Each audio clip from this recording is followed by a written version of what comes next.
লইট্টা মাছ আমরা শুটকি হিসাবে বেশি খেয়ে থাকি, কিন্তু এটাকে শুটকি না করেও কাঁচা অবস্থায় অনেকভাবে প্রিপারেশন করা যায়।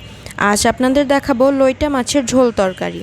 এর জন্য প্রথমে লইট্টা মাছকে ভালো করে ধুয়ে পরিষ্কার করে নিয়েছি এবং অর্ধেক করে নিয়েছি, কারণ মাছটা একটু বড় থাকে।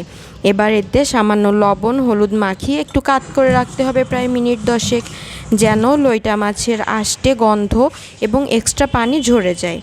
এবার কড়াইতে যে কোনো রান্নার তেল দিয়ে তাতে সামান্য পেঁয়াজ কুচি, কাঁচা ঝাল কুচি অথবা চেরা, সামান্য রসুন, লবণ হলুদ দিয়ে ভালো করে ভেজে নিতে হবে। তার সাথে দিয়ে দিব আলু কুচি।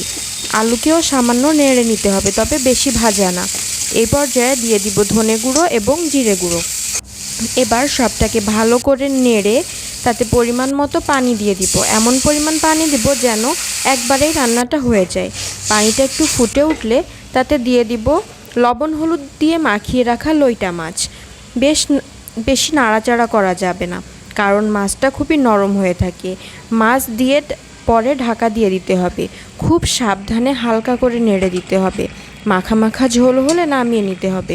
এ পর্যায়ে আপনি চাইলে ধনেপাতা কুচিও দিয়ে দিতে পারেন, এতে এক্সট্রা ফ্লেভার যোগ হবে। ব্যাস হয়ে গেল আলু দিয়ে লইট্টা মাছের ঝোল। আপনিও ট্রাই করে দেখবেন, ইনশাল্লাহ ভালো লাগবে। আমার এই ভিডিওটি যদি আপনার কাছে ভালো লেগে থাকে, প্লিজ লাইক, কমেন্ট এবং সাবস্ক্রাইব করে পাশে থাকবেন এবং বেল বাটনে ক্লিক করে দিবেন।